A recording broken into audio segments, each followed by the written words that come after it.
You are listening to the We Are West Ham podcast with me, Will Pugh, and Tom Edwards. No James Jones this week, bless him. He's written in with a sick note from his wife telling us that he feels like death warmed up the poor guy. So no Jonesy this week. It's a two-man show like it was a couple of weeks ago when I was off for a week in the hospital. But Tom, absolutely brilliant to have you with us tonight. West Ham United raced into a 3-goal lead against a team from the Midlands and then made it nervy as they clawed 2 back. And if this intro sounds a little bit similar to last week, that's because the exact same thing happened against Leicester as it did against Wolves.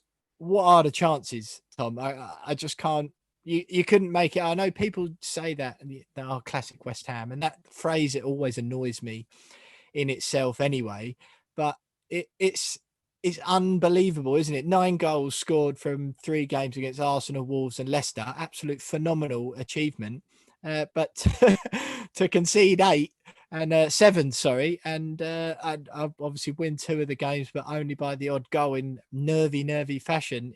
It was strange to see it happen exactly the same way again, because it didn't look like it was going to be one of those games for the first 20 minutes or so, did it? Yeah, we looked like we flew for the first 65 minutes. That's about as good as it's got all season. It really was something to watch. It was a total pleasure, but we all knew something was going to happen. Something weird was going to happen. We were going to make a mistake and getting back in it. But I don't know what's more weird, the fact that West Ham keep doing it, or the fact that we've scored 3 goals in the first half of our last 3 games or whatever it is. I know, sorry, 3 goals in the first 60 minutes of the last 3 Premier League games. That rarely happens. So we always want to make it difficult for ourselves, and just thank God this time we held on. We gave ourselves 4.5 minutes this week to hold on, which is about right for West Ham. So thank God we did it though, because what a win that was. What a weekend it gave us. And it just keeps going, doesn't it? Don't know what to do with myself. Yeah, exactly that, mate. I think it feels funny, doesn't it, that we've been saying that every week for the last however many weeks. What a win that is! What a win that is! It feel big against Wolves, but that was the biggest one, wasn't it? Against the team who's above you in the league, in 3rd place. I know it's come out since they were having their troubles during the week, and Maddison, arguably their best player, missing out. Iosi Perez has done okay as well. He might not have started, him and Chowdhury, of course, but certainly Maddison was a big loss for them, not having Soyuncu as well. But you mentioned there, mate, that you thought the first 65 minutes was good. Obviously, Jesse Lingard's 2 goals on 29 and 44 minutes for Jarrod Bowen got the second half off to a fabulous start with his strike after 48. Kelechi Iheanacho making sure it was a nervy finish for West Ham with his goals on 70, and then the second one in the 91st. Did you mentioned there that the first 65 was as good as you've seen all season? I'd have to disagree, really. I thought it looked like a proper cagey game of 2 teams for the first, well, until Lingard scored the first, basically 2 teams that were more than happy to take a point, thank you very much. Seemed like both had set up fairly defensively, quite a cagey game. And all of a sudden, fortunately, Lingard's goal broke the game wide open, if you like. And it was one of those moments that went in our favour, that it just seemed to be all of those this season. Moments like that seem to be falling our way. Things that are on a knife edge could have gone either way. And West Ham got that stroke of luck again. You're probably right. It's probably a bit clouded until the goal was, you're right, it was scrappy. If anything, they had more of the game. And I think it took a spell. I don't know if anyone's going to remember it, but about 5 minutes of Mark Noble just forward passes, first touches in tight spaces to get us going. And after that happened, we started to get on the ball when we looked like we had a bit of confidence, and we started to get in, and Masuaku put that cross in down the left-hand side when we turned down. Bowen hit the knee, rolled into the post, slid into the post, and that sort of set us going. And I think we then found a bit of belief and realized, hey, we can get at this lot. And then after that, there was about, 30, 40 minutes of unbelievable attacking football in terms of on the counter attack and inviting them on. And you're right, that goal changed it, because if they were to get that, then they'd sit back and they would have done to us what we did to them. So that was vital. And what a finish that was for the first goal. Everything he touches turns to gold. I know it looks like a bit scrappy and he's hit the floor and it might not be meant, but he's meant every bit of that. He does know exactly what he's doing. He's using the player as a foil to bend it round, and it was just superb, difficult technique, and that changed the game. But I think when I meant 65 minutes, in terms of the injuries we had and the way Noble stepped up yet again, and things like that. It was just more surprising than any other performance I've seen this season, considering the magnitude. And I think for me, that's probably the biggest win we've had in terms of pushing for Europe, or actually pushing for something, as opposed to a relegation scrap, that I've seen in my life, because that meant a lot to bring them back and to make it a four-horse race now between, sorry, 14 for two spots for the Champions League, effectively, by dragging them back in, was a real big result. And hopefully we'll see them maybe tail off in it, and it really could blow things wide open. Yeah, yeah, absolutely, mate. I couldn't agree more. That's such a huge. I said to my dad, it may be my slightly more pessimistic slant, which I tend to put on all things West Ham, is that I thought, oh, that's 1 foot in the Europa. Because let's be Yeah. honest, and this isn't me being pessimistic, let's be realistic. The league is still very tight, isn't it? With some outstanding football teams breathing down our necks. I think it's 6 points between us and 8th place or 7th place. And what I think, you know, I just from a realistic point of view on that, really, I think you've got to look at it, because what, we're in 4th, 55 points. And no, sorry, Tottenham is who we're 6 points ahead of, who are 7th. And then it's Everton, obviously drawing with Brighton in their last game, although they've played a game less than us, on 48 points. So even if you assume that Everton win that game and move themselves up to 51, they'll leapfrog Tottenham. So Tottenham will be 8th and be 6 points behind us. The 7 games left to play. It is still tight, isn't it, with some good football teams beneath us there. But I did feel that was 1 foot in the Europa League at least, because, you know, 4th place is still that golden chalice that we're all striving towards, that we'd all absolutely love to see, of course. But with the teams we've got coming up, you'd think that, or you'd hope certainly, or expect even, that we'd be able to fend off those teams at least 6 points for the rest of the season, because it's unlikely. We've seen what Tottenham played like again at Manchester United with that collapse. It's unlikely that they're going to go on a surge and make up, like win the rest of their games the rest of the season, for example. You know what I mean? Yeah, exactly. And you're right. We should all be grateful and looking forward at the top 6. Top 6 is the realistic aim now, and that's what we've got to make sure and ensure happens. Liverpool and Chelsea behind us. Chelsea are playing the best football we have all season at this current moment. Liverpool starting to get those ratty results, which show that they're really trying to hound some people down. No? No, I agree. I'm just remembering that Aston Villa, them throwing it away right at the end against Liverpool on the weekend. It was just rubbish. Jacob Ramsey, I think it was, shut the man down, for God's sake. Everyone was absolutely spaffing about what a great goal, but it wasn't. It wasn't. It was poor defensively. And I think that's what happened this weekend, was basically sort of it turned the table a bit on its head in the terms of the top 6 seem like they've actually pulled away.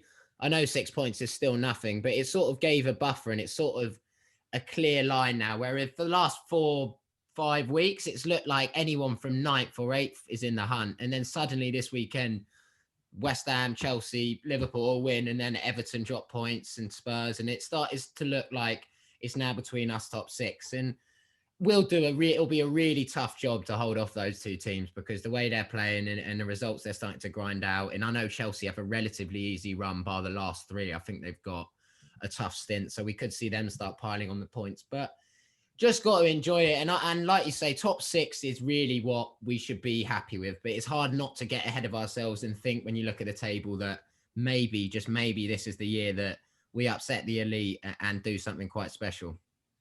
Absolutely, mate. Well, look, to be honest, this was the first week where I thought there's a Champions League wise, there's actually a chance. Yeah. This is like a chance. Before now, not through pessimism, just through a bit of what I was calling realism at the time. I just thought it's just not likely. You mentioned Chelsea; they're in sparkling form, and I still think they'll be our biggest challenger for that spot. I think Liverpool still look too fallible, but we've got Newcastle away, Chelsea at home, Burnley away, Everton at home, Brighton away, West Brom away, Southampton at home. I mean, out of those games, mate, what we've done this season, unlike in seasons past, we've beaten the teams that we expect, or we are expected to beat on paper. All those old football cliches about weaker teams and you go into games thinking we should win those. Our home record's fantastic. And, you know, there's points to be had there, isn't there? If you could pick a final 7 games of the season for whether we were trying to stay up or get them top 10 or 4th as it is now, you'd you'd pick a lot of those teams, wouldn't you? Burnley, Brighton, Southampton, West Brom, Newcastle. You'd pick those, wouldn't you? Absolutely. And I think if we were, if Chelsea were in our position right now with a fixture list, the whole media would basically be talking about them as if they've got top four. I know that we've got the easiest run. And then on top of that, we've got a biggest opportunity in the club's history in about 2 weeks' time against Chelsea to beat them and create a maybe potentially a 4-point buffer with five or so, will be 5 games to go, 4-point buffer between us and Chelsea. It is a huge opportunity if we beat Newcastle and then play them at home with the second best home record in the league. Anyone else in our position, people would be really basically talking about them as if they could sew one up very shortly. So we've got to look at it and we've got to genuinely believe in it and believe that it could be us. And I think it will be difficult. I think there'll be different challenges in the next few games, like the Burnleys and the Newcastles and the Brightons and the West Broms. They will sit deep, and we don't have Rice and we don't have his energy, and Antonio can't stretch the defenses like he's been doing all season in those games. So I think it'll be a different challenge. One I'm actually quite nervous for, because I think now we've got respect put on our name from the rest of the league, and people will treat us like a big team coming there, and they'll take a point against us. So last few games, Wolves and Leicester, in respect to them, have both had to open up and ended up going for it because the way we started games. So it's been different types of fixtures. But I just think this next run in, it's in our hands. And for it to be in our hands with, 7 left is quite something. And just got to believe in it. We just got to believe it might well happen. Absolutely, mate. Absolutely. Well, look, I think me and you will have plenty of chance to have a chat, just the two of us all night, mate, with no James Jones. Unfortunately, send our best to Jonesy. He's at home, tucked up in bed with a lemsip, I hope, at the moment. I mean, we haven't had confirmation, Tom. A global pandemic going on. We didn't actually ask James if it's COVID, did we? It's on everyone's lips, mate. It's the question on everyone's lips. Perhaps we should text him. I'll tell you what, in the break between part 1 and part 2, we'll text him and just double check that he hasn't actually got COVID. But our thoughts are with Jonesy anyway. He'll be listening, no doubt, with the rest of you on Wednesday morning when the podcast goes live. So just me and Tom tonight. So we better keep some structure to the podcast, Tom, even though we haven't got Jonesy here. So we'll do as we always do, with a little bit of housekeeping. You can follow us on Twitter at @WeAre_West Ham. Had a very nice message from Steve Brooker in the week on Twitter, just apologising to me for his comments last week. No need for that at all, Steve. We're more than happy to take a criticism or a bit of banter here on the We Are West Ham show, and James was absolutely loving your praise, so no problem about that at all. Like I say, you can get in touch, follow us for our content, little videos, polls that we put out. Just keep up to date with everything that's going on with the podcast at @WeAre_West Ham on Twitter. You can follow us and subscribe to our channel on YouTube. You can watch all of these shows recorded live, and of course all the individual segments go up separately as well if you just fancy recapping on one of those or looking back to some of the interviews we've had in the past. We are on Instagram as well if you want to get in touch on there, as a few of you do, and you can email us with whatever you fancy, feedback, just to say hello, let us know what you're up to at wearewesthampod@gmail.com if you fancy it. And you can buy me and the lads a beer and support the podcast at buymeacoffee.com/wearewestham. Massive thank you to Isaac, Rob, Lisa, Tony and Will, and I can assure you that's not me, who have supported the pod in the last few days over there at buymeacoffee.com/wearewestham. Particularly Isaac, Tom, I believe he's an acquaintance of yours, dug you out in the message and said, I don't know why I'm doing this, because Tom owes me about 25 pints over the years, so Will and James will have to fight between this one. Yeah, it's like, mate, he is one of my best mates. Yeah, he's one of the guys I go West Ham with. And soon enough, we were talking the other day after the game, was going to try and see him, but soon enough, he'll be getting those pints back. Don't you worry about that, Isaac. Good stuff. Well, thanks very much to Isaac for that. What's coming up on the show, Tom? We know what we've got coming up on the show tonight. It's Jack Rosser from the Evening Standard, who was at the game on the weekend, that Leicester game at the London Stadium. Absolutely brilliant game. We'll ask Jack for some in-stadium insight. Spoke to Tom Clark from Football.London last week, so always good to chat to the journalists who are in the stadium, seeing it from that angle that very few of us have been able to this season. So Jack will be on in part 2. The Betway charity bets are in part 3. What a result, Tom. James Jones with the biggest win of the season. We'll go into more detail in that section, but absolutely fantastic news. Delighted for James and for the Dylan Tombides Foundation. My biggest win, or was the biggest win earlier in the season, was £1,358. Jonesy has smashed that out the water. So stay tuned for more details on that in part 3. And me and Tom and James will make our selections ahead of the Newcastle game. We'll have the opposition view for ahead of that Newcastle game. What a game that is as well. Newcastle against West Ham at St James's Park on Saturday lunchtime. So we'll have a opposition view for you there. No name that game this week. Of course, we can't play without James. Unconfirmed reports suggesting that the fact he's bottom of the league table with 36 points behind Tom, who's first with 43, and me in 37.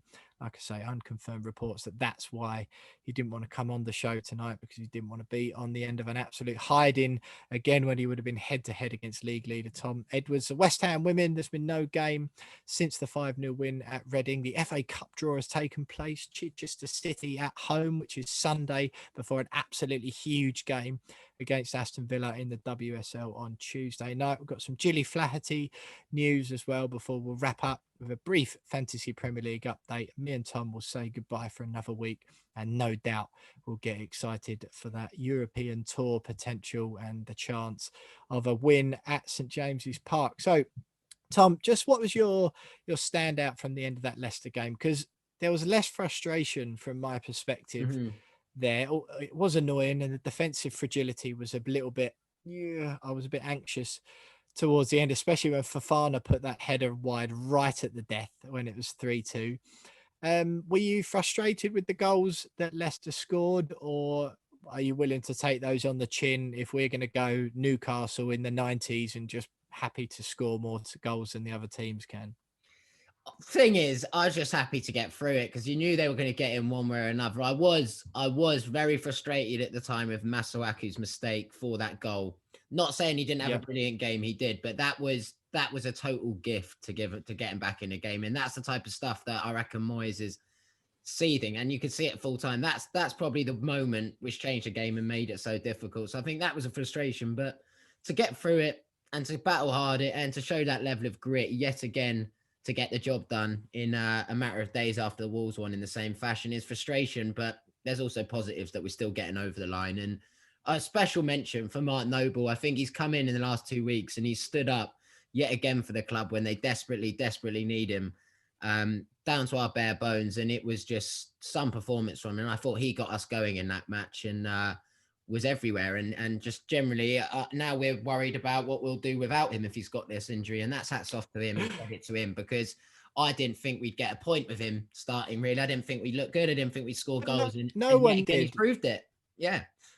But you can't, no, I've seen a little bit of this on Twitter where fans having a go at fans who doubted Mark Noble. But you can't ever go at people for thinking that, because the stats spoke for themselves, didn't you? It was one of your favourites, Tom, wasn't it? I think it was.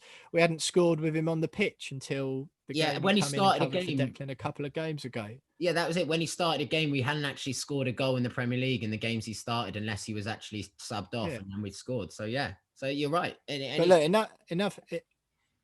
Yeah, exactly, mate. Enough of that, though. I'm with everyone else. I think absolutely brilliant that people are calling for him to step up, and he has improved his performances on earlier in the season. And as always, it's absolutely brilliant to see him doing all of that. But look, Tom, what we'll do, we'll speak to Jack, who was in the ground on the weekend. He's been wanting to come on for a couple of weeks, so it's brilliant to have him on the show once again. We'll talk to him in part 2, and if we've got time, me and you will carry on having a chat and breaking down, as you mentioned, one of, if not the biggest win of the season so far. So stay with us. Jack Rosser from the Evening Standard next.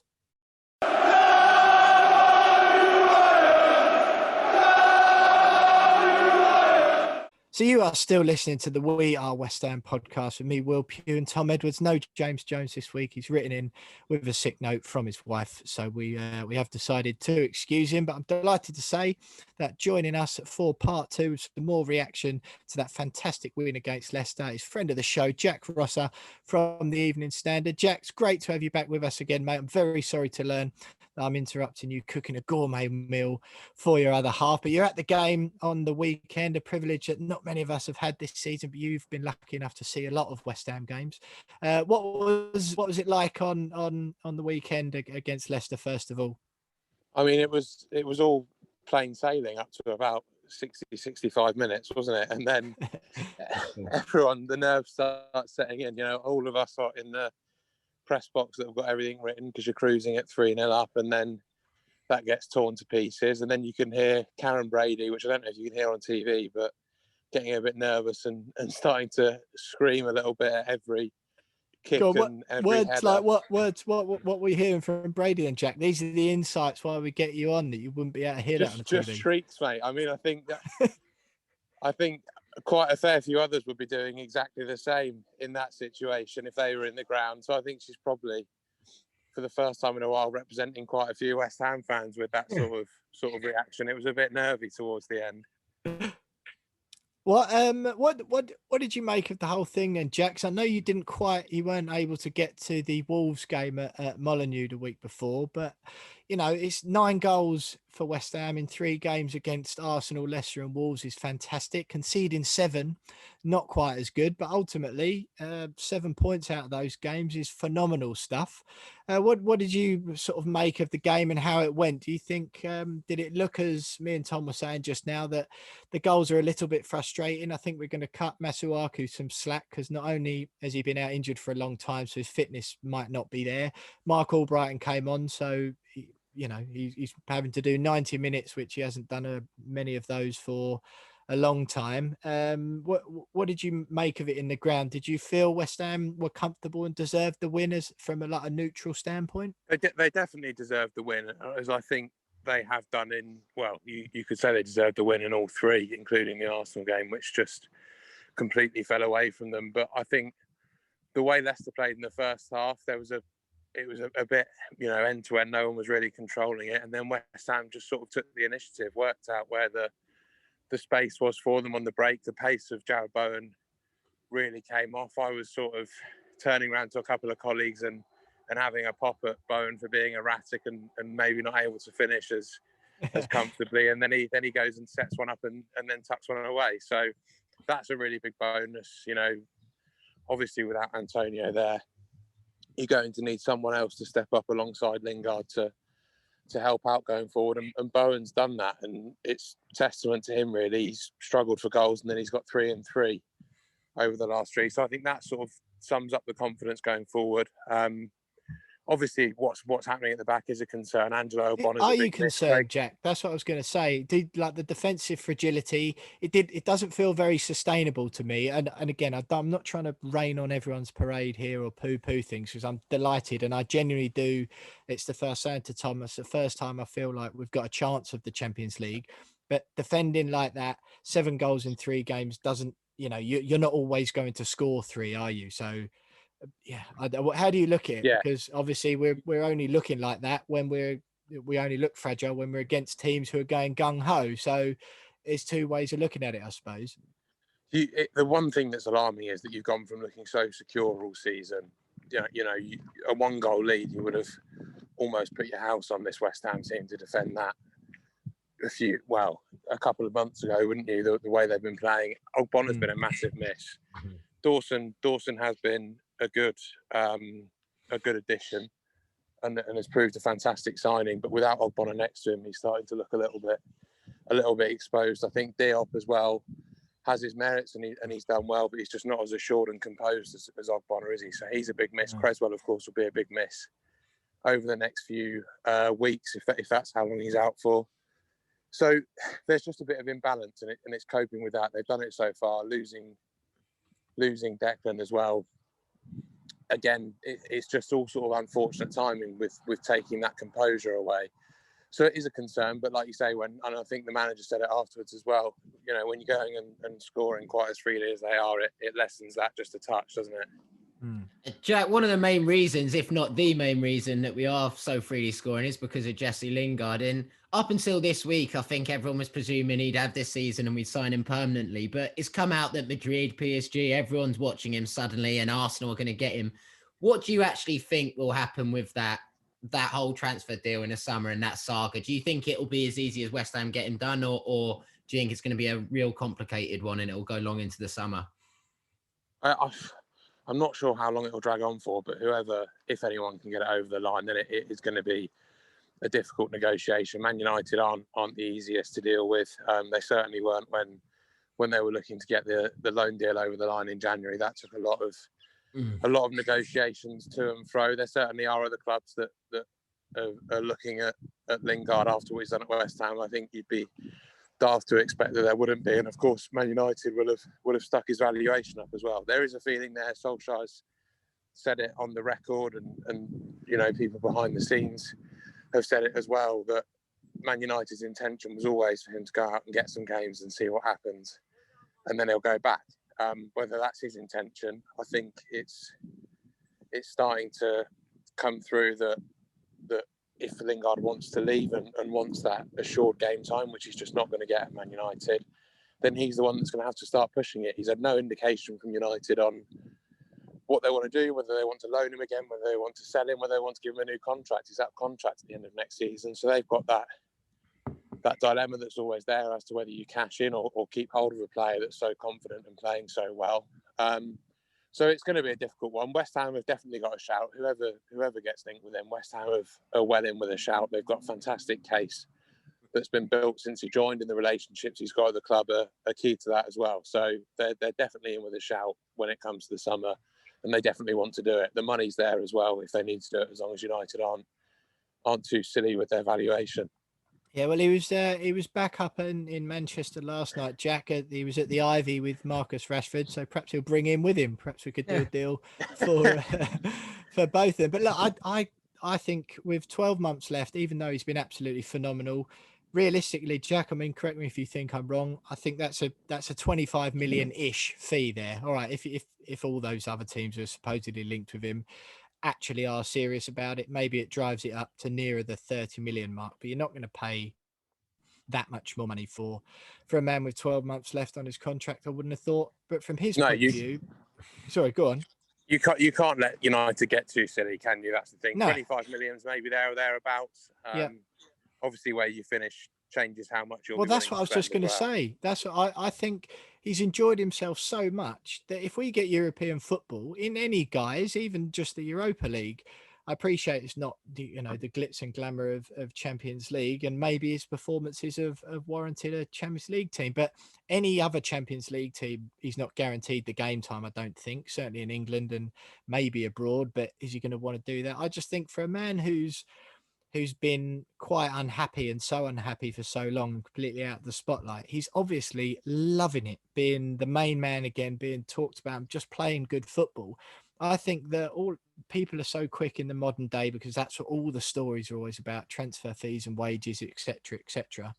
He's earning a few quid anyway. I think everyone's undervaluing how important it must be to him to just feel good at the moment, because it's been such a long way off. And if there's a chance, he knows with West Ham, it's a risk-free scenario, isn't it? He knows that he's been happy here for these few months. If they offer him a deal, especially if Declan stays as well, that we can tick all the boxes, can't we? And I think 20 grand here or there, maybe I'm just looking at it through claret and blue tinted spectacles, but do you think that's overly optimistic, that if West Ham can do a deal with United, I feel like he already wants to be here? There's definitely, that's a big part of it. I don't know, Paris might seem quite attractive compared to Stratford. You never know what people might think, but I think, judging by what's been going on for him, I think we can be quite safe what they'll think. Yeah. I think he'd want to stay in the Premier League, and like you said, the fact he's so happy and he gets on with Mark Noble and Declan Rice so well, and if the club can lay out a couple of other transfer plans to him and they seem attractive, then it might all play in quite nicely. Absolutely, mate. Absolutely. Well, look, Jack, we really appreciate you taking your time out of your evening. Hope to get you on again towards the end of the season. You'll be there in person for the majority of the run-in. So thanks very much for giving us your time tonight. Hope to have you on, like I say, before the end of the season, and we'll hopefully be chatting to you about your plans for West Ham's Champions League campaign next season. Jack Rosser there from the Evening Standard, and stay with us because it's the Betway Charity Bets next.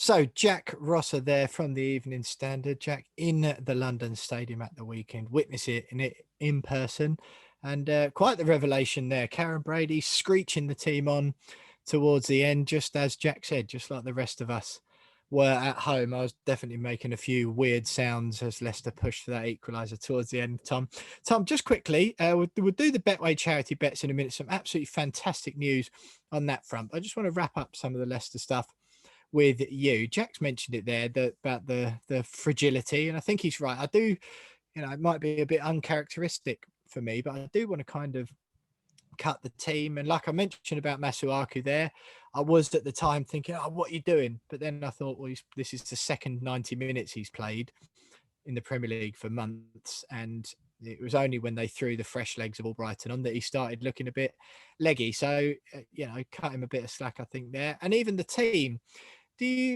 are you concerned by the defending, or do you think that because the only time we've conceded those 7 goals, we've been 3-0 up in each one of those games, and when teams are 3-0 up, they throw caution to the wind, they play with reckless abandon and throw everything at it because they've got nothing to lose? And defending against teams in those circumstances is much tougher. Before we'd scored against Leicester, they didn't trouble us really. They looked more than comfortable. You said they had a bit more of the ball, which they did, but it wasn't anything like worrying chances that we had to defend, was there? No, I'm with you. I don't think there is a problem yet, at least. Yeah, I think it's a concentration thing. I think when you look at it, we've been, like you say, solid throughout. When we've been at it in those 60 minutes, killing it. And then I think that first goal, they've got a leg up both times is a lapse of concentration. And after that, it's just must be pretty nerve-wracking. We're up fighting for fourth.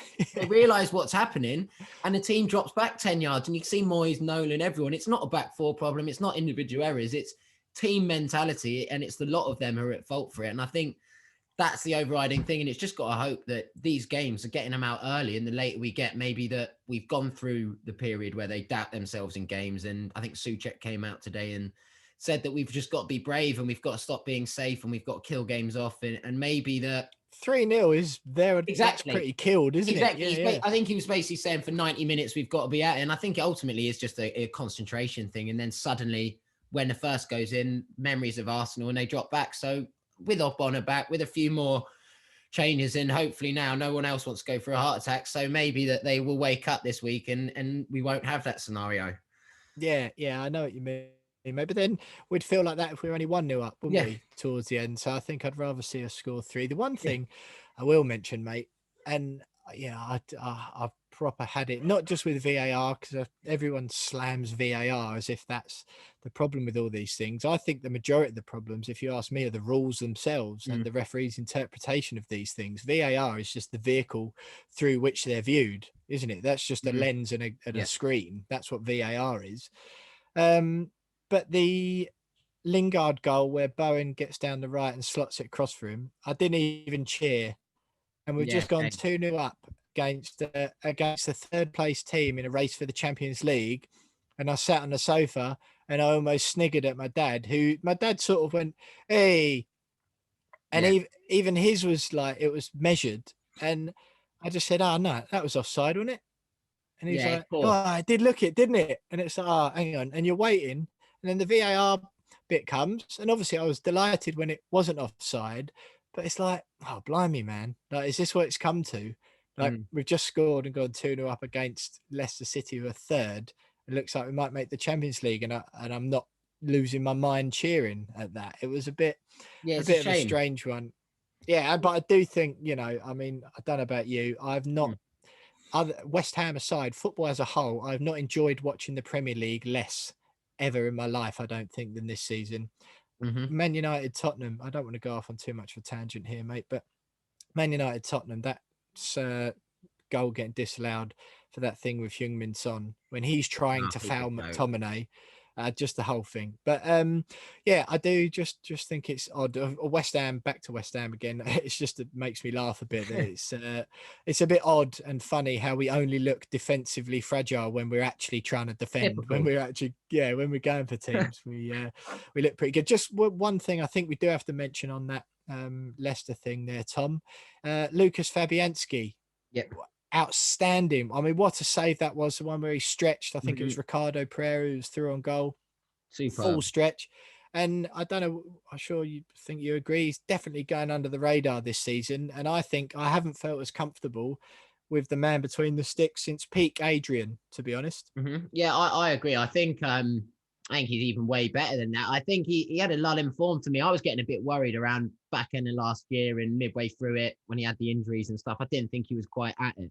This season, he's gone under the radar throughout. He's been brilliant. He's made key stops at very pivotal times. I remember Aston Villa game at home. He made a big save in that game, a few against Leeds. He's been there when we've needed him.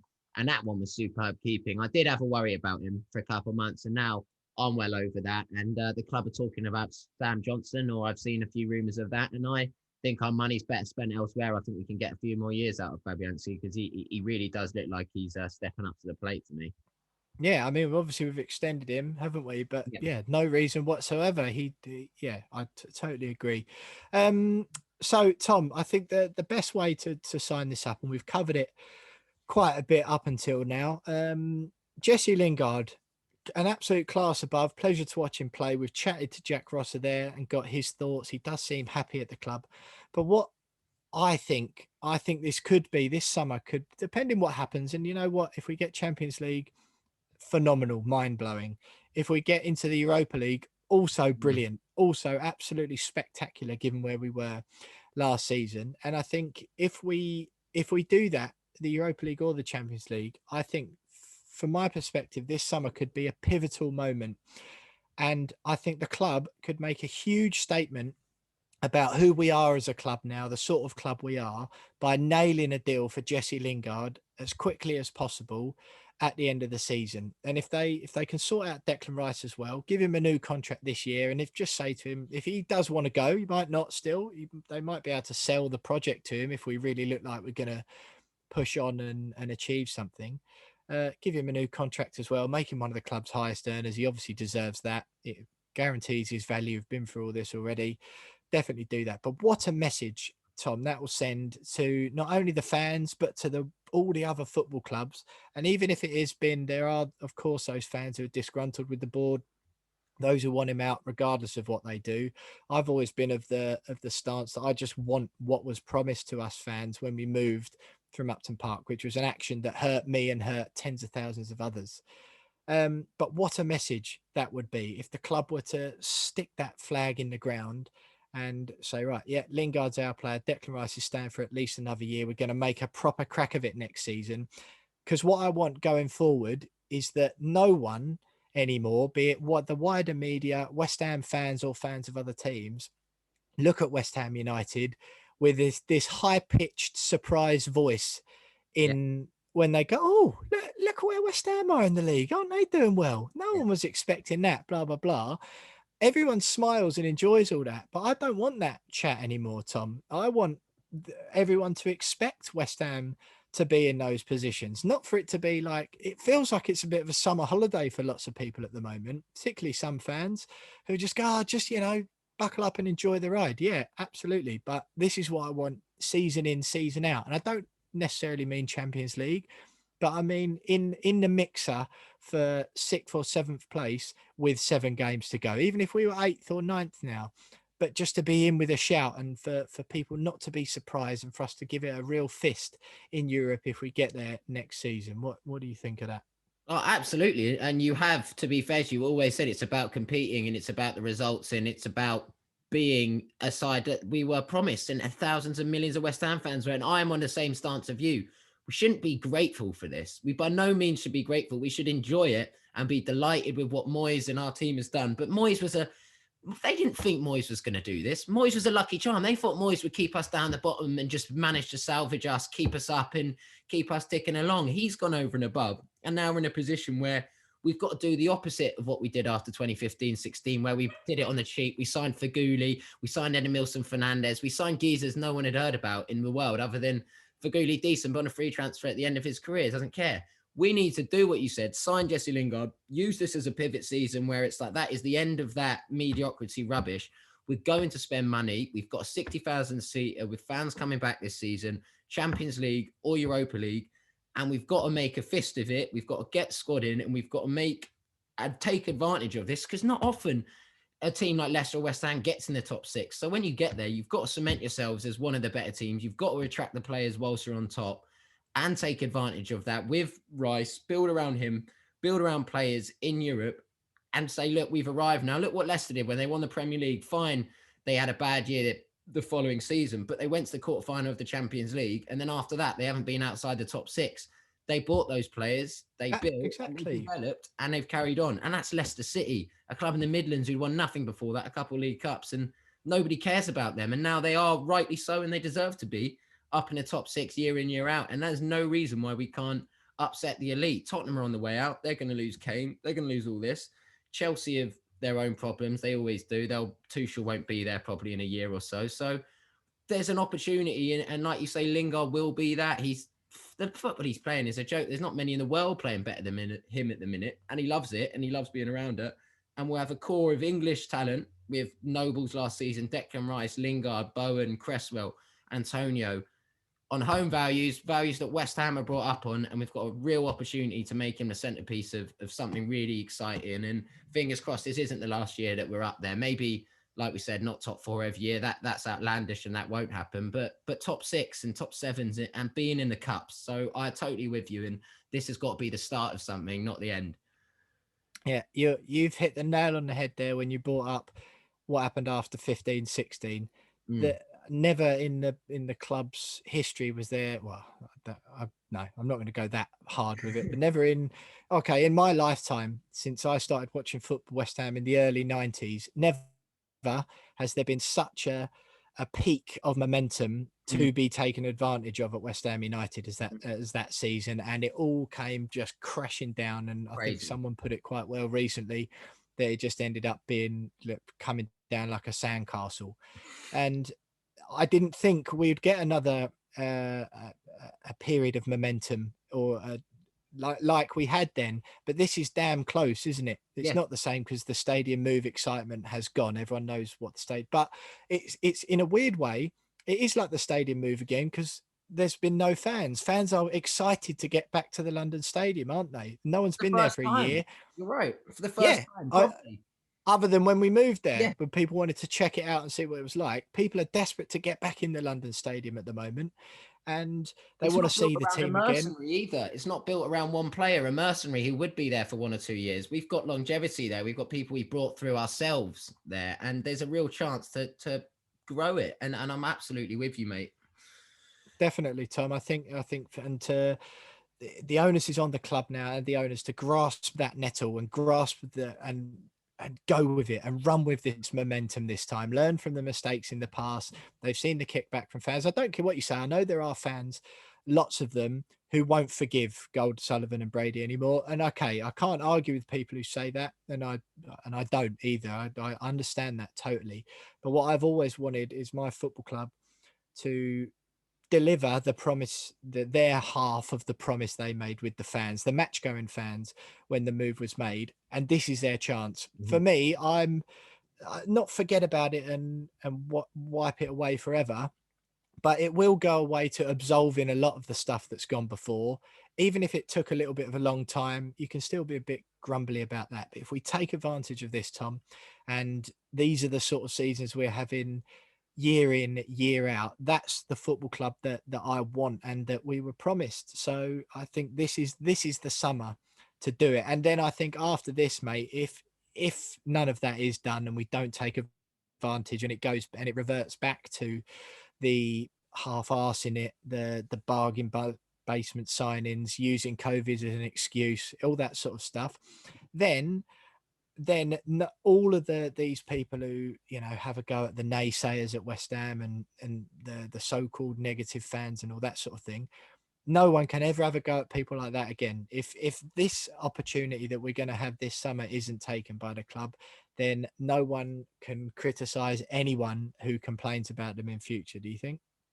Absolutely, 100%. This is luck anyway. The reason, not luck from the playing staff and Moyes and from within, the people who go out there and do it on the pitch, but from above, I personally think this is luck. I think they may have wanted Moyes to do this in the future.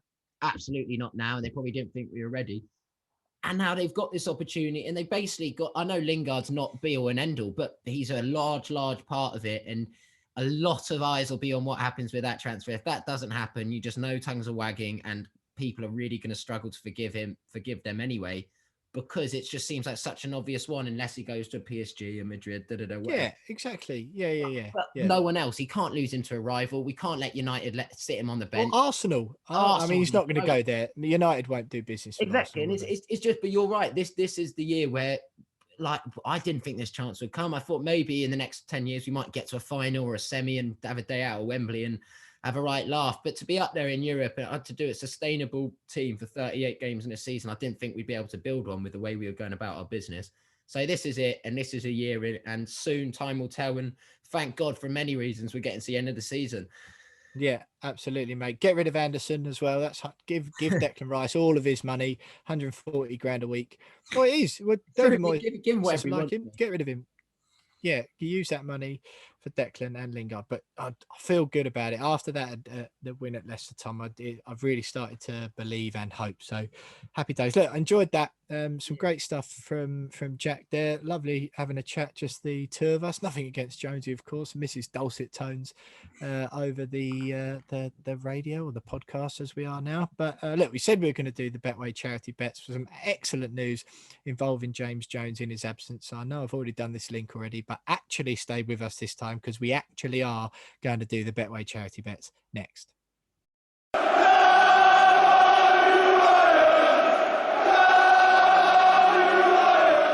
So got a bit involved there, Tom. I enjoyed that though. A lot to say, and I just think that the positive feeling, I know it's been with you for a lot longer, and I'm normally the one moaning and going, yeah, but Tom, what about this? Just the naysayer of the group. But no, I really enjoyed that at the weekend. But I tell you what, Tom, one thing I did enjoy, my phone packed up Saturday morning, completely died. I pulled a proper Tom Edwards. I know you're switching phones week in, week out normally, but yeah, woke up on Saturday morning, my iPhone had melted itself. So no WhatsApp. No, it was quite nice actually. I had a bit of a WhatsApp free weekend. No social media or anything like that.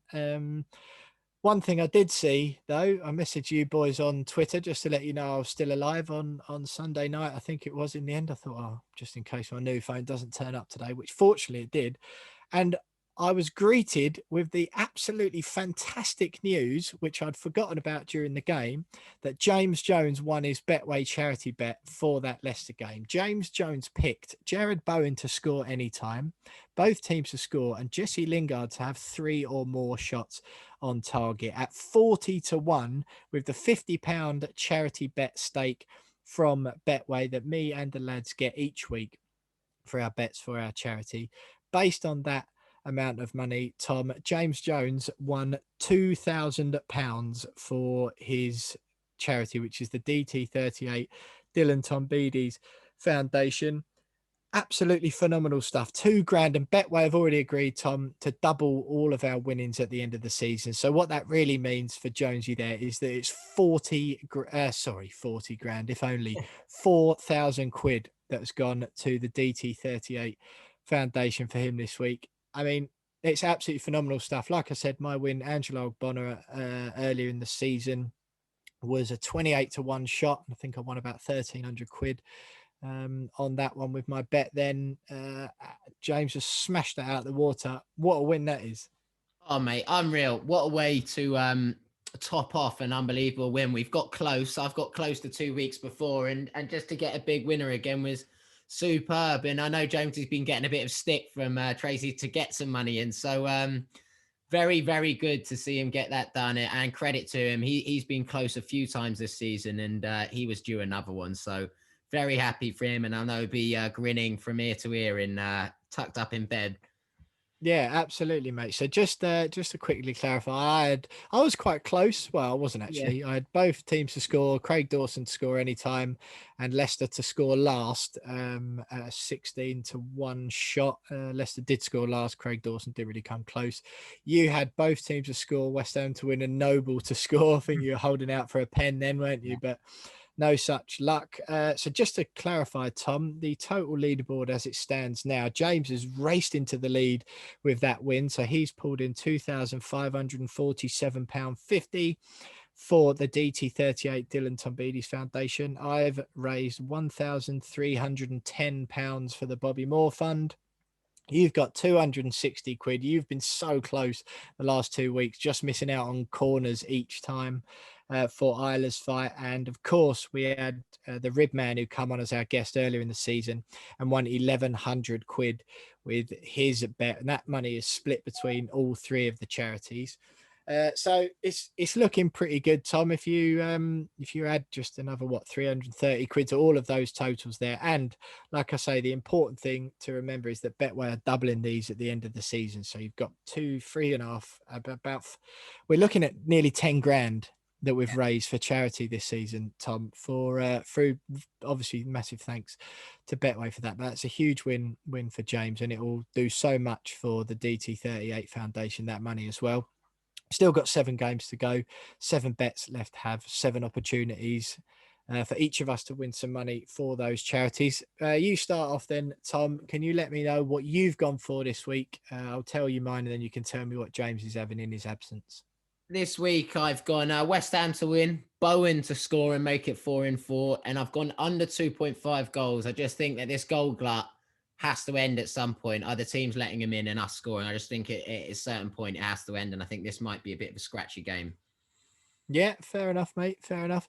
I've gone West Ham to win, Jesse Lingard to score any time, and a goal in each half. I like the goal in each half bet. Yeah. We seem to come out the blocks pretty quick. It's come in for the last few weeks, of course. I don't know about Lingard. It seems a little bit pushing the boat out a little bit, expecting him to bag again. But yeah, you'd hope we're going to have enough as well. So just let us know if you can, Tom, what James has gone for. So Jonesy, he's gone both teams to score, Fornell's first goal scorer, and over 2.5 goals. So I think he thinks it might be following similar veins to the last 3 games, but don't bet against him after last week's bet. I can't knock him. No, absolutely. Yeah, but I'm not so sure about the Fornell's bit, but he did get one the other week, of course. So every chance that he can pop up again. But that does mean, of course, that either you or James will be a loser with your under over 2.5 goals. Just a reminder, you can back these bets on the Betway website and app. Just go to the next West Ham game. So this week, of course, it's West Ham v Newcastle. Go there under pre-built bets for that game. You'll be able to scroll down and find the We Are West Ham bets. It'll have my name, Tom's name, and James's name next to it. And of course, if you manage to back Jonesy's last week, you'd be in the money at 40-1. So yeah, just another thanks to Betway, particularly Chad, who of course, sorts all this out for us every week. And absolutely brilliant news for James. We're delighted for him and for the DT38 Dylan Tombides Foundation. But stay with us because we've got the opposition view ahead of that Newcastle game. West Ham away to Newcastle, St James's Park this Saturday at 12:30. Opposition view next.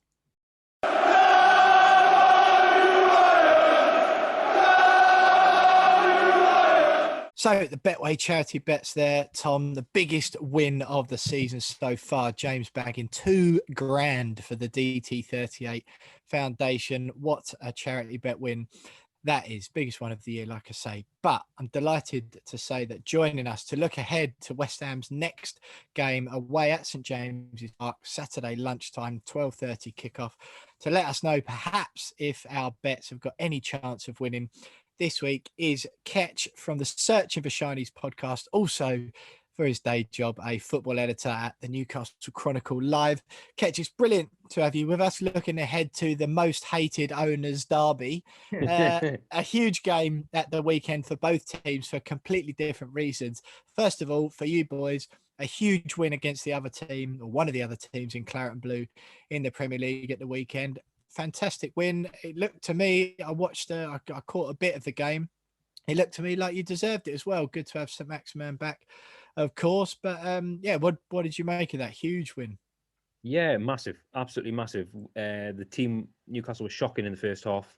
Very poor, giving up chances, conceded a sloppy goal that could have been prevented if John Joe Shelby decided to track his runner. And Dubravka kept us in the game. Paul Dummett almost scored an own goal. Dubravka's, keeping out shots from his own players. So it was a real calamitous first half. And then very early on the second half, St Maximum's introduced. and the whole vibe changes. The tempo. All of a sudden, we've got an outlet. He set up fantastic goal for Jacob Murphy, and then scored a brilliant solo effort. So that was a microcosm of last season. Dubravka keeping us in games, and St. Maximum's brilliance keeping us out. If we'd had St. Maximum for most of the season, we probably wouldn't be in bother, but we probably wouldn't also be in the top half of the table either. Ketch, he seems, I know he's returning from injuries, and maybe this is me not knowing the full picture, but he seems to have been used sparingly, considering for me, he's unreal. Anyone would take him really in the league. He's a superb player, but he didn't start the other day. He's not started a few times when he has been fit. And what do you make of that? Steve Bruce isn't really helping himself with that one, is he? Well, whenever St. Maximum is available, he will be involved. He had bad COVID for the whole of December, and then it took him ages to recover from that. And then he came back and he picked up a little hamstring injury. So you've got to treat those carefully. So whenever he's half fit, he's on the bench and he's always introduced. And in a half fit, Alan St. Maximum is absolutely fantastic. So he is used an awful lot, as much as possible. He's not a case of him being dropped. He is probably our best player. Him and Callum Wilson, irreplaceable. And without them, we'd be down. We'd be down there with Sheffield United and West Brom, no doubt. Do you think, though, Ketch, because I remember watching you earlier season, and again, because we've one of our podcasts earlier in the season was called "We Are the London Version of Newcastle." Same sort of, I think, see a lot of similarities between our two clubs. We mentioned the hated owner derby at the beginning, but it's the two biggest sort of argument. No, what's the word? The two most teams with the most ill feeling from the fans to their owners. Blimey, I'll get my words out one of these days. But that with our two teams, you don't see it at any other clubs. Obviously, other clubs aren't fans of their owners or whatever, but you don't see the out and out hatred and mass protest as well by the sheer numbers of fans who don't like the owners. Huge fan bases, both clubs. Big stadiums. Obviously, one of them's got loads of character and loads of history, and the other one's called the London Stadium. But I see similarities in the clubs, the fan bases that are frustrated or have been until this season. But obviously, West Ham have had a bit of an anomaly campaign. Earlier in the season, it looked okay for Newcastle. You mentioned St. Maximum there, and you seemed like the classic mid-table team where you've got a decent-ish, an average-ish squad of players with a couple of stars. And as soon as they don't play, you go back to being average and bottom of the table stuff. Is it as bad as it seems? Because listening to Newcastle fans now, empathy is normally my initial reaction when I hear of Newcastle fans on the radio. Lots of people are quick to bait them and go, should just be lucky to be in the Premier League. Absolutely not. Couldn't disagree with that more. But what's your whole take on the whole situation at Newcastle at the moment, especially as far as the squad and Steve Bruce goes? Because it's just, for me, like, I'd never know where I sit on it, but I'm just inclined to empathise with the fans first and foremost. Well, it's just a catalogue of errors, a massively underperforming club for one. So don't think that Steve Bruce hasn't had money to spend. We brought in Callum Wilson, we brought in Jamal Lewis, we signed Joe Linton, I suppose.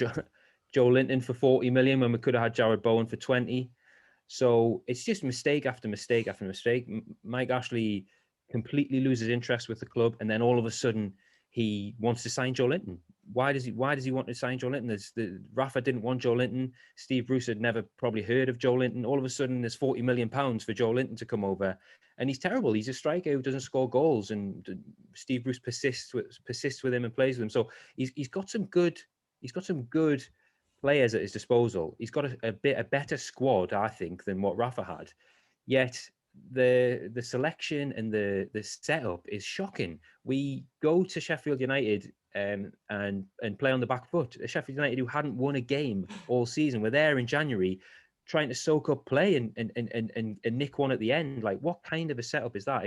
It's shocking. And don't, you said, things seemed all right in Newcastle. It's been awful all season. The best part of the season was beating West Ham on the opening day of the season, and you think, hello, that's a good result. And then the next game, we played Brighton at home, exactly the same tactics, Andy Carroll up front, and it was absolutely awful. Graham Potter completely outthought Steve Bruce, and we immediately thought we're in for a really bad season here. And so it's proved. It's been absolutely shocking for the quality of players he's got at the club. He's just not getting anywhere near the potential out of that team. And there's players on the bench who aren't getting a chance. Sean Longstaff, who 18 months ago was neck and neck with Declan Rice, has completely gone backwards. His brother, Matty Longstaff, Bruce begged him to stay, begged him to sign a 2-year contract. He's not even making squads. He was in the England under-20 squad a year ago. He's not even making Newcastle squads. We've got an 18-year-old kid, local lad, Elliot Anderson, who is, for what we're led to believe, and people who watch Newcastle under-23, he's fantastic, creative number 10. He's impressed for England under-19s and scored an unbelievable free kick in the Youth Cup on Sunday. Not even making squads yet. We've got Jeff Hendrick starting. We've got Joe Linton starting. We've got Joe Willock came from Arsenal and looked, bright and fresh and energetic. And he was on the bench against Burnley. He's gone completely backwards. So Steve Bruce is not getting anywhere near the potential out of this squad. And that's just on the field. Off the field, it's even worse. There's a complete disenfranchisement between the owners and our fans. The club are were the last club to refund season ticket holders. They don't communicate. They don't tell us what's going on. The written press are not even really allowed to ask questions in Steve Bruce's pre-match press conferences. Craig Hope from the Daily Mail got banned recently, I think, didn't he? Yeah, Craig Hope's been banned for reporting what Steve Bruce admitted was a true story. There was a fallout between him and Matt Ritchie. Bruce admitted that. Craig Hope reported it, and he's banned from it. So that tells you everything about the club. They try to control everything in the media, and as soon as you start banning media, that's when you know you're deep in crisis. But the whole thing really is just being held together by string, because Mike Ashley's trying to sell the club. I think he wants out now, but he's got a problem with the group that wants to buy the club. It's mainly Saudi Arabian backed, and there's questions over the ownership and piracy issues. A very messy takeover deal he's trying to push through, but Bruce is convinced that is the deal for him. He's got the price, 300 million. So it's now being dragged through arbitration with the Premier League to prove who the new owners will be. Will it be the Saudi Arabian government, or will it be the Public Investment Fund, which they're trying to separate? It's very complicated, very messy. So Ashley is trying to keep the club's head above water, keep us in the Premier League, in the hope that he can get this deal to go through. But I think that could take months and possibly even years. So it's just keep the club, finish 17th or above. And Ashley's happy, but that's not really good enough for a club of Newcastle's size and potential. Ketch, do you think Bruce isn't the long-term option? I think that's effectively set, and everyone knows he'll be off, whether it be this summer or very soon anyway. And do you think that the club as a whole needs to go back to its roots, as you have always, from my point of view, growing up, being a team who are fast attacking football, throw men forward, go for it. Even when you've not had the best of players, that Carroll and Nolan team in the Premier League, they just went for it. And that Benitez is a way better at Bruce than doing what he does, but he's still very methodical, very simple, and very tactically astute. Do you think the next manager you get in needs to be someone who's going to get fans back wanting to watch it, as opposed to necessarily staying mid-table and grinding? Just get someone in who's going to take a bit of a risk and reconnect the fans, because the last two managers, I know Benitez is revered and loved, and rightly so, he did a good job, but just maybe a move back to your heart and what you're all about from an outsider. That's what I see. Yeah, absolutely. But to do that, you need to invest in the squad. You need to get the players in who are going to do that. I think, I look at West Ham. I see you as a club who you hate your owners, but they invest in the club. They try to make the club the best it can be. The wage bill is huge. You get big players in on big wages because you want to win. You want to be successful. You want to get into Europe. You're pushing for the Champions League.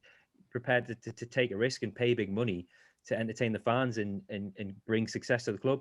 Newcastle aren't about that. It's about, signing Jeff Hendrick on a free transfer because he's a good, solid Premier League player. That'll do us. You know what I mean? We'll never go in there and buy big midfielders or take a punt on Jarrod Bowen, who was there for the taking for Newcastle. Mm-hmm. Bruce wanted him, by the way, but they didn't think he was worth the money. But then it's so disjointed behind the scenes at the club. We're going in for, Joe Linton, who no one had really heard of, who done okay in the Bundesliga, 40 million quid out of nowhere, and it's been a total disaster. So Obviously Newcastle, traditionally, the Newcastle I do, you mentioned at the start of the show, I present a podcast that's on 90s football. Why do you think I like 90s football so much? Because Newcastle were the most exciting, entertaining team in the land, because we had a manager in Kevin Keegan who, never used a tactics board in his life. And it was all about, you're better than them.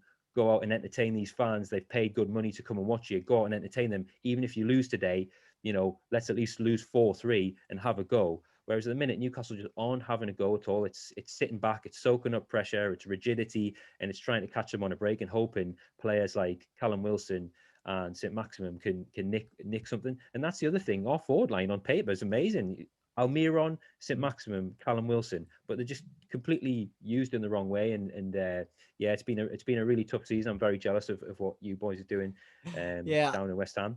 I think I think it's easy. Like, for obviously before this season, I think our sentiments were pretty much the same. I know what you're saying about the owners putting money in, and yeah, I do think that they do put more in than Newcastle's for sure. But look, on the pitch, West Ham is the first of a pretty minging run of games for Newcastle coming up.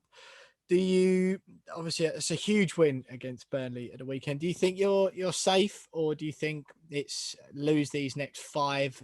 You'll know better than me who your run of teams is, but do you think you're safe with that win at the weekend, or do you think it's going to go down to a shootout with Fulham on the last day? Because you've got Sheffield United and Fulham in your last 2 games, aren't they?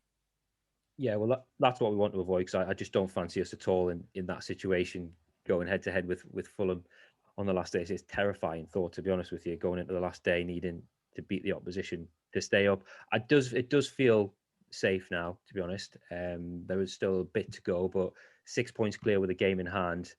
You'd like to think we're there. St. Maximum and Wilson coming back, so majority of our players to pick from, and there is some good players in there. Willock is fantastic from Arsenal. We've really liked him. I don't think he's being used correctly. The system we're using is a bit questionable. Split strikers, I've never heard of that before. We're persisting with playing Joe Linton and not even touching Andy Carroll and Dwight Gale, who we all you boys know all about Andy Carroll, but he does have his moments. But Gale, certainly, I would like to think could score a couple of goals, but he just again hasn't really been afforded a proper chance. So it does feel like we're safe. And the thing with Bruce is, when he's really down and back against the wall, he always seems to produce a result, whether it's a draw or a win. I mean, we've won 1 game in 23 and eked a few draws out, and that's put distance between us and Fulham. Fulham have lost their last 5, so that's really where we're going to stay up on the virtue of being less, the least rubbish team, less shit than Fulham, West Ham, and Sheffield United, which is, for a club like Newcastle, that's an unbelievable thing to say, really. Just quickly, Tom, I know you want to get in and ask about the game. You mentioned Carroll there. Ketch, it seemed like a good move at the beginning of the season. I think West Ham fans were sad to see him go, perhaps from an emotional standpoint, and enjoyed his time at the club. From a football basis, no one was worried at all to see him go. Just talk us through how that's played out, his time at the club, which is supposed to be this second swan song, but hasn't really turned out like that. Has he even scored for you yet? I think so. He's got a couple of assists, but hasn't had much time on the pitch. As ever, a few injuries here and there. Yeah, but he has been on the bench quite a bit. I think it was an emotional signing, but also it was, let's get a Geordie in the dressing room. Let's get someone who's got Premier League experience, and just remind the other players in the squad, what it is to play for the club. And if we're going to be scrapping, you do want Andy Carroll there on the training ground and rally in the dressing room. And I think he does have a big effect off the pitch rather than on it. And it was a pay as you play. I think he's on a relatively low basic wage for the Premier League, but I think he's on a massive appearance fee, which was interesting because against West Brom, he came on for about 20 seconds and didn't touch the ball. And that was a bit of an eyebrow raiser. Thinking, all right, you're doing your friend, keeping Andy sweet in the dressing room there with a little 50 grand cameo at the end of the game. So that was got the fans talking. But it was an emotional one. The interesting thing was Steve Bruce extended the deal last summer, so he got an extra. He only came for a year, and he got an extra year. That probably won't happen this summer. I think he'll leave, and it'll be interesting to see what he does. Will he go down the divisions? Will he get a chance? Maybe he'll go abroad. But it was great for Andy moving back to the northeast. And yeah, it'd be interesting to see what he said. But yeah, it hasn't had much of an effect on the pitch, but I do think having him in the dressing room has probably helped. It's looking ahead to the game. You're obviously off the back of a decent win, like we mentioned, and you've got St. Maximin fit and you've got Callum Wilson fit. How do you see this going? Do you fancy yourselves to? It's not an upset when West Ham play Newcastle, just the table says it is this season. But do you fancy yourselves to give it a right good go? Well, I hope so. But what will probably happen is we'll give you all the ball and we'll sit back and we'll try and nick something, which isn't what we want to see as fans. But that's the pragmatic defensive approach that we've adopted all season, and I think there'll be an element of probably an element of fear. West Ham are doing so well, amazing result again at the weekend. The confidence flying through that squad, and a lot of exciting players who've got something really to grab a hold of. And a huge opportunity here to achieve something massive, get the club into the Champions League, which wasn't expected at all. Whereas, our hard work feels like it's being done. There could be an element of, beach towels and flip flops. I'd like to think there isn't, but it could creep in. But the big thing for us is St. Maximin back with a bit of a point to prove. I think he's disappointed he's missed so much of the season. He did feel, he has spoken about feeling a bit guilty, that he was out with COVID and he wasn't able to help when we went through a really shocking run of defeats in January. So he might be on one to try and impress. And I think he seems to be quite a sensible guy. He probably realizes he's in the shop window. He could be a really big Champions League level player, I think. So he could be making up for a long time. And Wilson as well. Great, fantastic goal scorer. The service he's had has been negligible, but his goals are he's approaching 20 goals in that Newcastle team is amazing. And Almiron is so consistent and Graf. So if you've got a front three like that, that it could be huge for us. Longstaff came back, first start for a while against Burnley, and he was very good. Final ball wasn't great. Shelvey always plays, which annoys some Newcastle fans because his form is so up and down, mainly down. So you're probably looking at Longstaff and Shelvey in the middle. Willock available on the bench, quite a decent looking bench at the minute.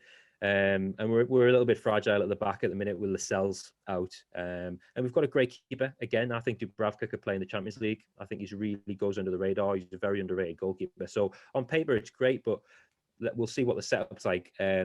We'd probably take a draw, but I think the way you guys are going, I think you could easily come up there and get the 3 points based on the fact that the foot might be off the gas a little bit because they've got this 6 point cushion and a game in hand.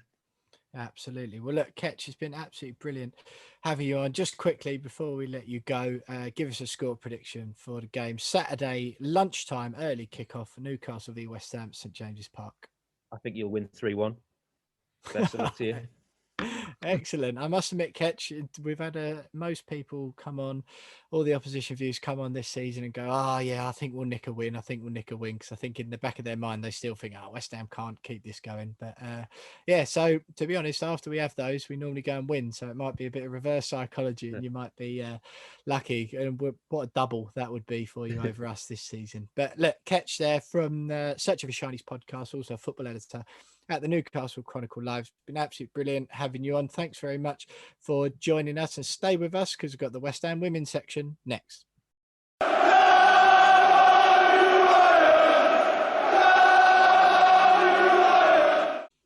So you are still listening to the We Are West Ham podcast with me, Will Pugh, and Tom Edwards. No James Jones this week. He's on a sick day. No sick pay, of course, Tom, from the We Are West Ham podcast. Is it very much a 0 hours contract operation we're running here? Yeah, exactly. So no money for Jonesy for this week. West Ham women, Tom, no game since their outstanding and out of the blue 5-0 win at Reading. Since last week, the FA Cup draw has taken place and the girls are at home to Chichester City this Sunday. And Chichester are 2 divisions below them, playing the Women's National League South. So that's in the 4th round of the tournament. I don't want to speak too soon, mate, but you'd hope, wouldn't you? Bit of a chance for some of the fringe players to get some game time, but surely that's a qualification, isn't it? Two divisions below, and 2 divisions, let's remember, in women's football, it's more of a jump than 2 divisions in men's football would be. And then an absolutely huge game against Aston Villa at home in the WSL on Tuesday, the 20th of April. Before we go on to that, mate, the FA Cup game, we had the chat about it last week, and I think I asked you, do you think it's a distraction, or do you think that, you know, it might be good to boost confidence and all that sort of thing as far as the WSL and the FA Cup goes? Chichester City at home is a winnable game. What are your thoughts now that draw has been made? I think it's about as perfect as it could get. It's pretty much, you'd like to think they'll win that with the second team, save the players' legs for the big one against Villa, and another win, stay in the cup. We go and beat Villa, and then it's starting to look like we've got a nice little buffer still in the cup, and then the girls can have a bit more of a crack at the cup. So it's a good draw. It's a good draw. It's one, as a fan, you'd love it to be able to go, really, wouldn't you? It's the type of fixture which you love and what the cup's all about. So it is a shame, but I think it's a perfect draw, and fingers crossed that they don't get too complacent. But I've sort of had a bit of an epiphany this week. If we are out of it, who cares? It's all about WSL and that survival. But it'll be nice for some of the girls and some of the fringe players to get out there and get some game time and maybe rack up some goals. Yeah, I think you got that spot on there, mate. I don't think there's really anything to add on top of that. I just think that's, ideal. It's one of those where you're not going to have to put out perhaps your strongest team to still get through and for it to still be a success. The only thing, the risk is complacency, of course. But look, Tom, the biggest thing, obviously, we will be able to cover this, or we might not be able to cover it as much because we'll probably be recording the podcast next week as that game is going on against Villa. But Villa currently bottom of the WSL, played 17 with 10 points. Bristol City, one place above them, played 19 with 11 points. West Ham in 10th place, played 17 on 12 points. 22 games in the season, Tom, for the girls. Still 5 left. You think with the table as it's poised at the moment, do you think that win against Villa guarantees safety? It would put the girls 5 points ahead of Aston Villa with just 4 games left to play. Surely that would be enough, wouldn't it?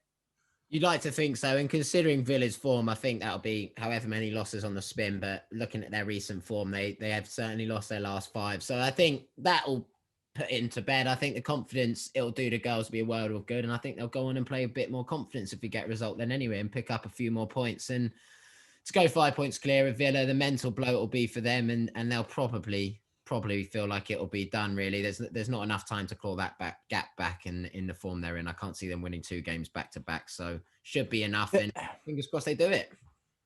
Mate, you say that now. I think especially so if we beat them, we've obviously still got to play Villa from a game earlier in the season that got postponed. Twice. So we're playing Villa at home Tuesday. Yeah. And then we're away to them on the 2nd of May. Aston Villa have also got to play Bristol City and Birmingham in that time. So winnable. I know. I think if they beat Villa, West Ham, this is on Tuesday. That's a 5-point gap there. Even if Villa then beat Bristol City, that's one of Bristol City's 3 games. They've only got 3 games left, of course, because they've played 19 already. That's one of their games out of the way.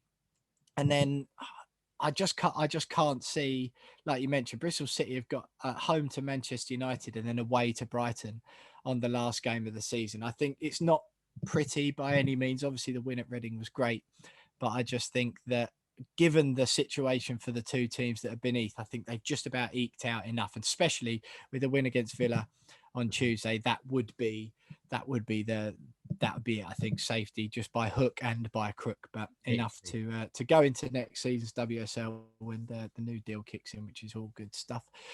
Gilly Flaherty, Tom, has called for full-time referees in women's football. What's your take on that? Obviously, there's, especially next season with the new WSL deal, do you feel like that is something that the game should be pushing for? Because obviously if the standard of officiating goes up, the fans enjoy it more, they watch more of it, it works. Obviously it's going to be more visible next season on Sky, etc. It's one of those things that with women's football, or a lot of these things seem to make sense, and your instinct is to go, yeah, of course, why would they not do that? Then you hear the stories about Birmingham City the last couple of weeks. Unfortunately, even those within the game are still not taking it seriously. And by that, I mean financially so. Everyone, I think, within the game takes it seriously, knows how important it is in the sport of football and society as a whole that we're seeing the encouragement and pushing and the higher platforms for women's sport, particularly women's football. But unfortunately, the numbers still don't lie, do they? And that would be the main argument, no doubt, about full-time professional referees. You go from paying them a one-off match fee whenever they work to having to pay them a living wage of 30 to 40,000 pound a year or whatever. What's your take on it? I think, yeah, that's it. I think that it's basic economics, isn't it? If the money's in it, they should be getting the money. If the money's there and the WSL is earning enough and it got excess and it's the money's being spent in areas it shouldn't be, then the referees is a key part of the game, key part of a league's integrity, and that should be one of the first things. And that will probably come next year. I think with the more money and with the TV revenue, I think it's a certainty that they have to start looking at things like that and behind the scenes and all that type of stuff, which has been neglected in the last few years and throughout the history of women's football. I think they'll slowly come in, and Ginny's made a good point, and they deserve it. The players are professional athletes. They train day in, day out. They're highly tuned and they're at the cream of the crop. So they deserve to be playing with pro refs, full-time refs. And I think it's only a matter of time. But if the money's not there for it right now, it seems like a tough argument. But very much like I think with a lot of the arguments around the financial side of the women's game, and we're slowly starting to see the money increase and all these things and the pay of the women, the pay of the referees, these things will all start naturally increasing. And I think the WSL and the launch of it next year in the way it is and with globalized in it, I think we'll start to see a sharp increase in all the things like that. And I think it will come. Yeah, absolutely. I mean, it's 10-year anniversary of the WSL this week as well, of course. And, you can see the leaps and bounds the women's game and the league itself has made in that time. For sure, some of the facilities afforded to all these teams, especially at the bigger clubs, Man City, Man United, etc., etc. Man City's particularly is fabulous. They play at the same train at the same complex as the men's, etc., etc. In February, Joanna Stimpson, it was the FA's referee manager, said there is no plans to introduce full-time referees for at least 3 years. Gilly's hit back against that and said, she'd like to see referees become full-time. A lot of the players are expected to do that. Whether it'll be 3 years or not, I think you're right, Tom. I think next year the WSL will be in front of a lot more eyes. There'll be a lot more people commenting on it, won't there? And Sky and all the relevant parties will look. And if people are moaning particularly about the standard of refereeing, it's a worthwhile investment then, isn't it? To hire a group of full-time officials. So yeah, I totally agree with you on that. Gilly also announced, Tom, that she has been accepted to do her coaching badges after she retires from playing. It's one of those, it seems like a real obvious fit, that she seems the type. She's a natural leader on the pitch, of course, and off it. All the girls speak highly of her in the squad at the moment. It's again not for everyone, but that's one that seems to fit for me. Yeah, I think, natural. Whenever you see her play, whenever you hear interviews, the way she talks, the way she carries herself, she is that leader. She is that driving force, and it always tends to be that ilk of player who have that burning desire to go on and stay within the game and go on to management. And what a career she's had. She's must have taken a hell of a lot of nuggets with WSL winner. She's done a lot in the game, and I'm sure she'll make a great fist at it, to be honest with you. And I'm excited to see what comes for her, because what a career. Yeah, absolutely, mate. Yeah, that's good stuff. So good luck to Gilly. Still only 29, of course. So some time ahead of her, still playing, hopefully, and calling as well in that interview she did with Sky Sports this week for a lot more games to be played in the men's stadium as well. Chelsea, particularly, she used an example, selling out Kings Meadow for games against the bigger sides when fans are allowed in. Of course, I think the interest in the game is still going to be there. It's going to be increased. The more it's on telly, the more you'll get people who've never been to a women's game before going, yeah, why don't we try that out?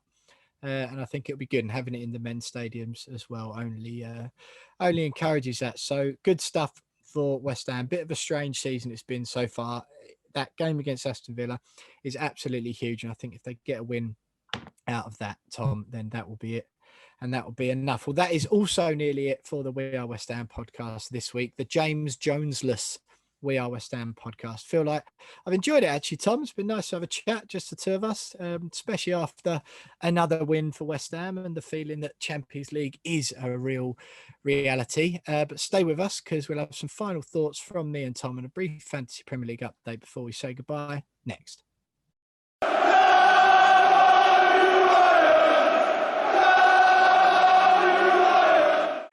So West Ham women there, two huge games coming up. The FA Cup fourth round against Chichester City, a winnable one, hopefully, and progress to the fifth round will be great to see for the girls indeed. But then that huge game against Villa at home, Tuesday the 20th of April, just such a shame that fans couldn't be in there to cheer the girls on and over the line. But Tom, talking of getting things over the line, James Jones giving it large last week about his Fantasy Premier League team. I'm not going to rub it in because he's not here for me to gloat to.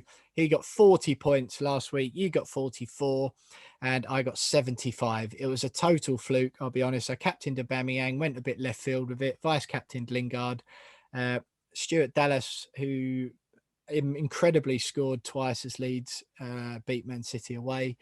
He was my number 3 spot on the bench. Aubameyang doesn't start. A couple of my other starters didn't. So my captain's armband goes to Lingard, doubles his 12 points, and Dallas comes in. Incredible stuff. Puts me with a decent lead ahead of James. Now we've got a minute left, Tom. So give me some brief thoughts before I say goodbye and do the housekeeping. Yeah, excited is the word. Looking forward to this run-in, but I want it to be taken seriously and think we've got a real chance now. It's in our hands. I hope the boys play like that. And Newcastle is certainly a game that I don't want to see us slip up. But loved it with just us two again, mate. And fingers crossed we roll into another week where we're upbeat and Monday doesn't look so bad after a good weekend of football results for us. Absolutely, mate. We look forward to welcoming James Jones back next week. Do follow us on Twitter at @WeAre_West Ham. Subscribe to our YouTube channel. The link's in the description below. We're on Instagram as well. You can buy us a beer and support the podcast at buymeacoffee.com/WeAreWestHam. And that is it for this week. An absolutely phenomenal win for the boys against the Foxes. It's Newcastle away this weekend, not the happiest of stomping grounds, but of course we can go up there and do it. Thanks for listening, everyone. Up the hammers, and we'll see you next week.